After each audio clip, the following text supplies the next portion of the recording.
This is Teach Your Way with BenQ, where educators find ideas that work. Let's get started. Hi, welcome to today's podcast. My name is Carly. I'm with BenQ. Beside me here, as always, is Maddie. Yep. Also, we're both with the Marcom team here at BenQ North America.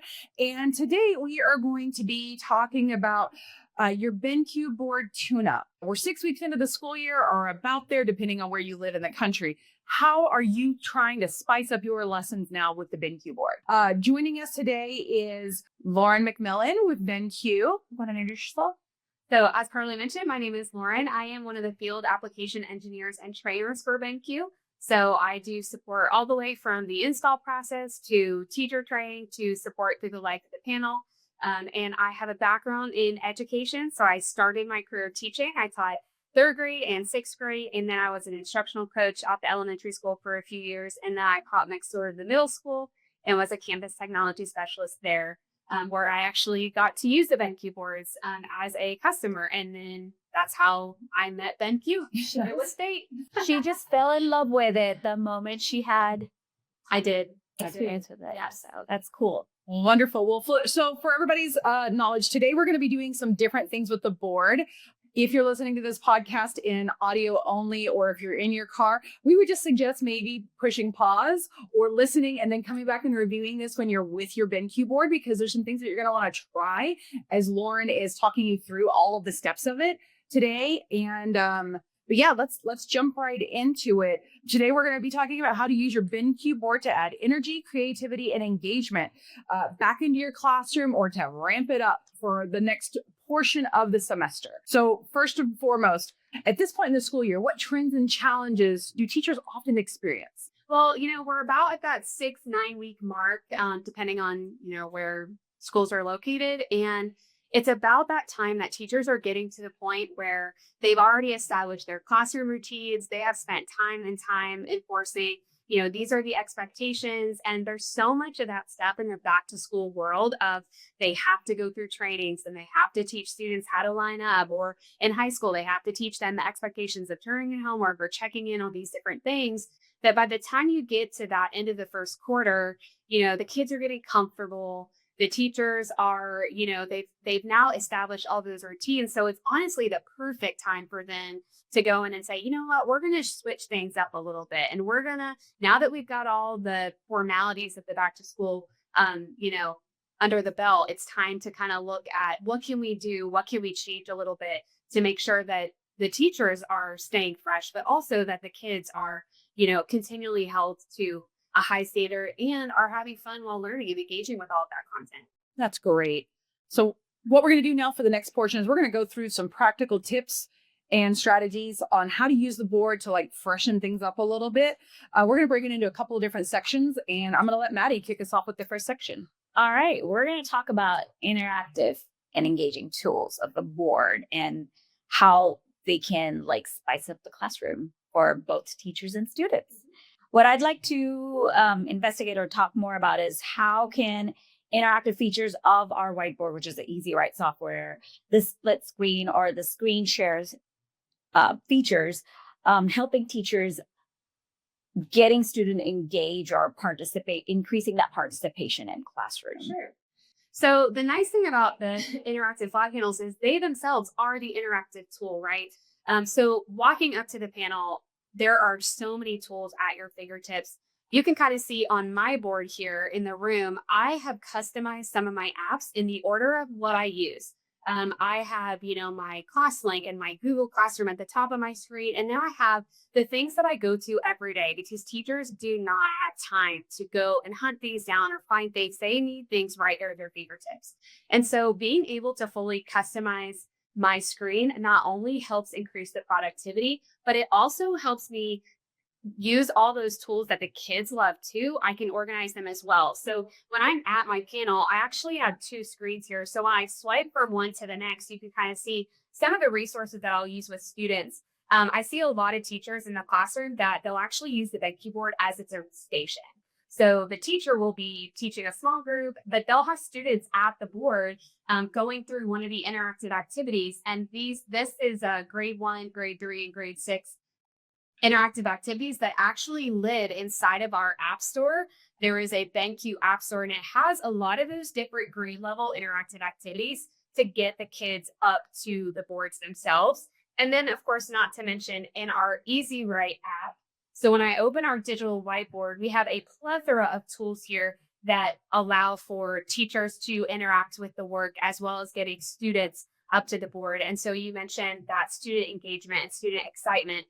There are a lot of tools in the toolbox here that allow for that. But I do want to point out are some of the ones that are used the most by our teachers are definitely our split screen option when you're within EasyWrite. So being able to quickly pop over to a Chrome browser, and now I can pull up my different applications. So I've got my interactive math website here. So I can still be on this side of my board, writing on my whiteboard. I can have a student come up and show me how to solve this problem. And I can have another student come up and show me, now do it with the manipulatives. And just be able to take it from what used to be, I probably would have just had a Google slide up with some of the examples and students would be doing it at their desk. Well, now they can do it at their desk and then they can come up to the board and they can extend that learning. And I don't have to be the one that's stuck at the board. You also mentioned about like how screen sharing can help with that too. So I actually have my iPad here and I'm able to open our InstaShare 2 app on my iPad and I can open it on the board and I can actually send this board to my device. And now I'm actually able to run the entire screen from my iPad. So what you're going to see here is I'm going to minimize the InstaShare here and I'm going to open, I'm clicking on the EasyWrite app. And so you're seeing these things move because I'm opening them on my iPad. And so when I come over and, I'm going to go back to the home screen, I can easily open my my class link. I can open my browser. I can manage all of this directly from my iPad, which again, when you're at that 6 and 9 week mark in the classroom, teachers want to be walking around the room and ensuring that students are learning when they're supposed to, but also being facilitators of the learning. So the fact that I can open a new tab and I can run everything directly from my iPad really opens up the teacher to be able to multitask, move around the room, and now students can be at the board taking ownership of their learning. That's wonderful. That's really great. Especially keeping an eye on whatever students are doing on their laptops and their devices. And they know for sure the teacher can't come and see what I'm doing. So that's movability is really the key to keep the class going and participating. So I like that. If you were to give any quick idea to spice up just a regular lesson, what would that be? So my recommendation would be if you're teaching your lesson in EasyWrite. So a lot of times I'm teaching on the fly in EasyWrite, and I really encourage you to live in this toolbox. So one thing that I know when I taught 6th grade, my students loved a good, healthy classroom competition. Mm-hmm. And so when I've got I've got a regular lesson going on, maybe I pulled in my resource from, my activity that day. I've got a lot of tools here that really allow for me to get, just kind of spruce things up a little bit. One that I really like is the spinner. So one of the ways that I've used this in the past, and also I always encourage my teachers to do as well, is, when we're at the end of the lesson or when we get through a main concept, one of the key features of knowing if the students have learned it is if they can then go have a conversation about it. Yeah. So if they can talk about it, if they can draw about it, if they can communicate what they were just taught, then that's often a sign that they're getting it, right?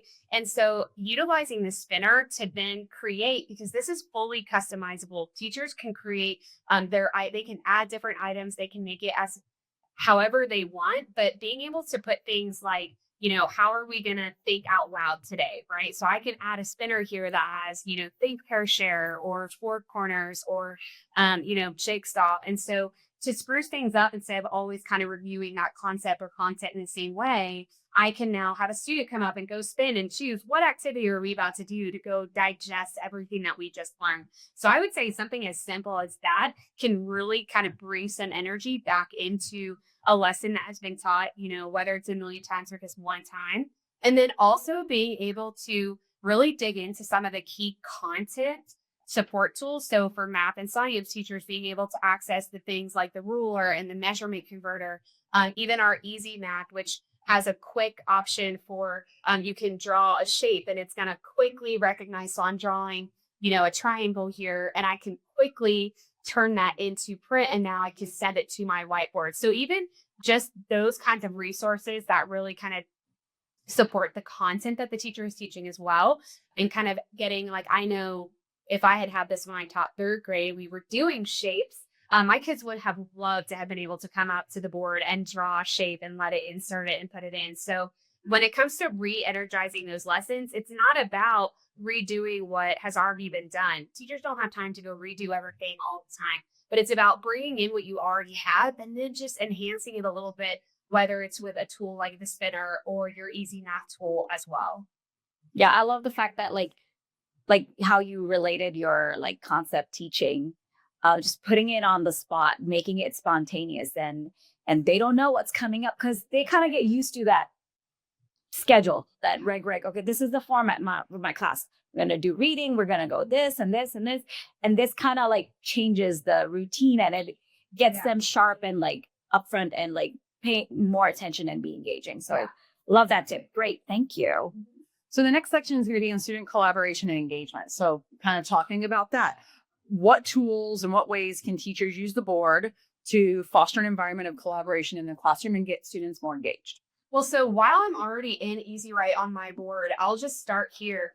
There are a lot of resources within EasyWrite that allow for quick collaboration. A fan favorite is our team post, which allows you to split the board up into 2 or 3 teams. So now my board is currently split into 3 sections. There are a couple different color options you can choose at the bottom of each section. And so now if I want my students to be able to come up to the board, they can each have their workspace, or maybe they worked on an activity together and one of those students is now the representative to come up here and show that word.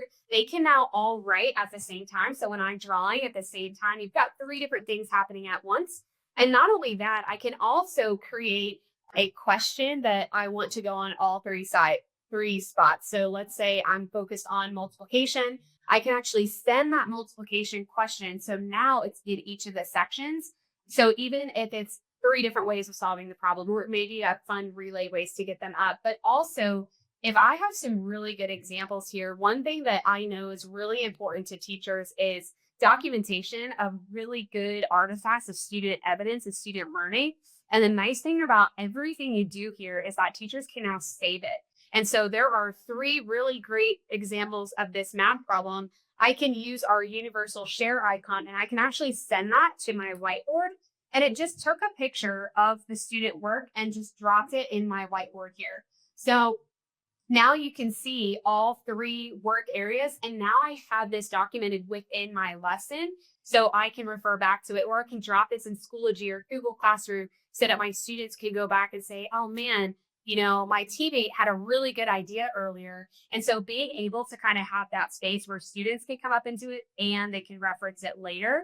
And then also at EasyWrite, another good collaboration piece is being able to utilize our cloud whiteboard feature. So the cloud whiteboard feature actually allows you to create a cloud version of the whiteboard. It's like an online classroom just through EasyWrite, and you can drop it into any LMS that teachers are using, and then students can see this on their device. So, a lot of times there's a typical classroom, you might have table groups, or you might have students in rows, right, where they might be sitting too far in the back and they can't see well enough. Well, now everything on this whiteboard is now on their device, and now they can see it. And when the teacher moves through the lesson, when the teacher makes, these live updates, like, writing how to translate or how to do something, every time I'm doing this, it's actually doing that on their computer as well. And then the teacher has control over if they can view it or they can edit. So now maybe I have my students, they're about to have some conversations about this learning that just took place. And then I'm going to choose one of them to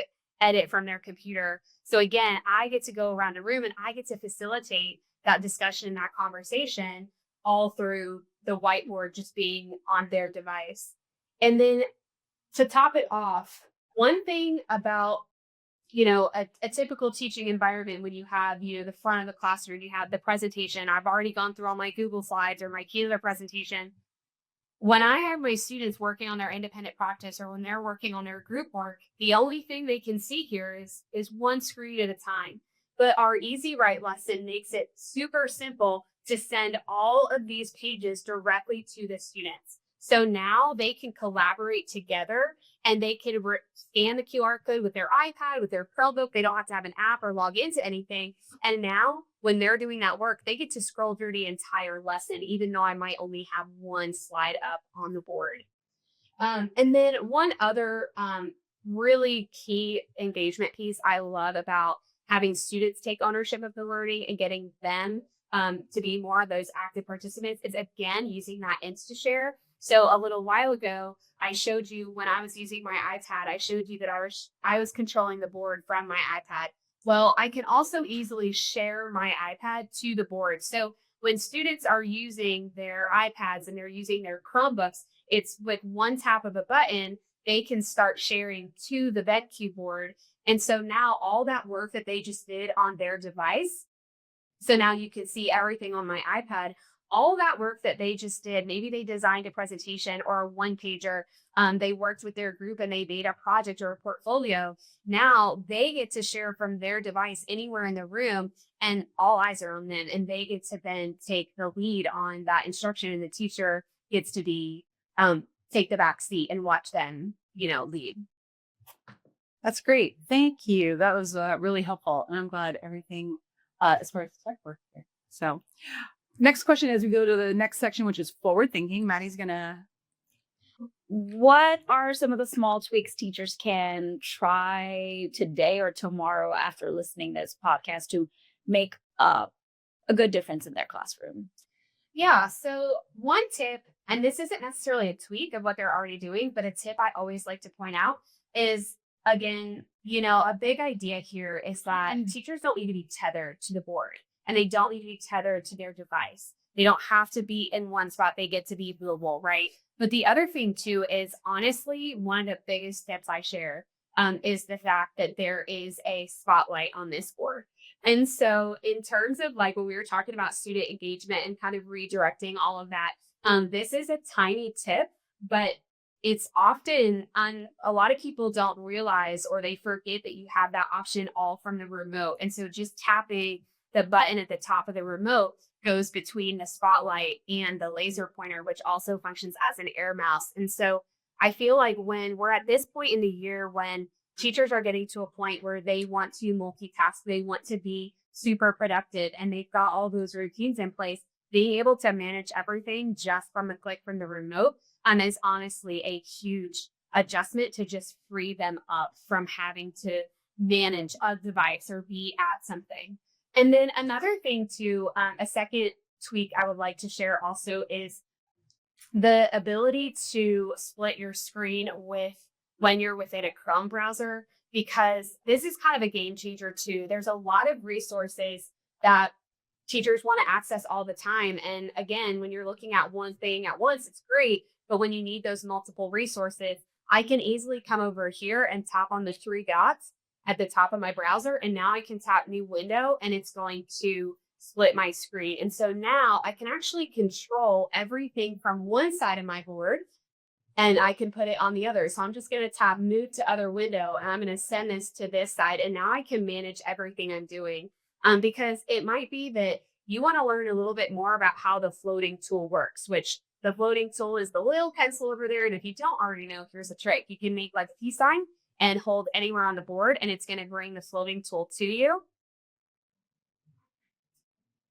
There we go. And so now it just brought the floating tool to me. So if you're not super familiar with the floating tool, maybe you want to have it up on this side. And now on this side, you can pop over to our BenQ Academy and scroll through. You can watch the videos about the floating tool. And so in terms of teaching, you now have multiple resources because it's very rare that you don't need one resource or another, right? We've got reference charts, we've got passages and materials and all of those things. And we want our students coming up and annotating. So now with your pen tool and the floating tool, I can now come over here and I can annotate everything on this side of my screen. So when I want to point something out, when I want to model something, or maybe I want my students to come up and demonstrate that they know how to annotate, or they know exactly what I'm talking about. They now have that option through the floating tool. So those would be a couple things if you're not already using the floating tool, and if you're not using the remote, and if you're not using split screen. Those are a few of my tweaks to just kind of enhance some of those access to the materials and the resources that teachers are using every day. I absolutely love the remote feature that you shared, because we are always so focused on the big items or big tools that we forget that. And that is awesome. Like, let's say if a kid is showing something and the teacher really wants to point out, like, this is the key part or the component, or she can like use that and do that. I love it. I'm glad that you shared that with our audience today. And one other thing too, now that I've kind of taken this annotation here, I can also utilize the floating tool. Another tweak that I would say is, I work with teachers all the time. So I go and I do teacher trainings. I support teachers in the classroom. And one thing I hear a lot is, how do I make my annotation stay when I'm using my floating tool? And when you're using the floating tool, you have a lot of options. But one thing that you can do here is use the camera icon and then select the picture icon. And it's actually going to give you an option to take a screenshot of something. And the nice thing is, there's another little tip and trick, is that you can use your fingers to kind of size where you want it. You can also adjust it. So now I can just manually adjust. And maybe I want to document this picture that I got. I now have a couple options where I can send it straight to my EasyWrite, or I can even save it to my OneDrive or my Google Drive. And so I'm actually going to send it into EasyWrite. And now you can see it took my screenshot of my notes and it sent it right into EasyWrite. So that would be another quick tweak too, is instead of losing some of those annotations, when it's something essential, it's that concept that you want to go back and review, or you want to drop in your LMS for those students that are absent or to reference later. That screenshot tool is another great tweak that can kind of. This is great. Like at a middle school level, when the teacher is teaching the same lesson like 5 times a day, and sometimes you lose the content because you get into different like conversations and stuff. Mm-hmm. And having that, that you will at least focus that in each class, and they'll be consistent everywhere. So exactly. Yeah, I love that. Yeah, exactly. Well, wonderful. Well, so to kind of wrap up this point, we're going to say like 6 weeks is the perfect time to start thinking about refreshing. What resources are out there for other teachers who maybe need to have access to be able to learn more about how to use the board, so they're not so overwhelmed by the board? Because I know that can be overwhelming when you don't live and breathe in it the way that we do. So where would you point them in that? Yeah, so I would point them to, we have BenQ Academy on our website that we've got our YouTube channel that really just breaks everything into smaller pieces. So if you just want to learn, like, how do I use just the floating tool, not the whole board, you can quickly go to our YouTube or go to our BenQ Academy and search for the floating tool, and it'll walk you through all of the elements that you have access to. And then, of course, so the other option is going to our BenQ Genie, which your IT director can give you access to if you're a teacher and don't have access to it immediately. It's again, another free platform that BenQ offers for access and support for those that are in the field utilizing the products.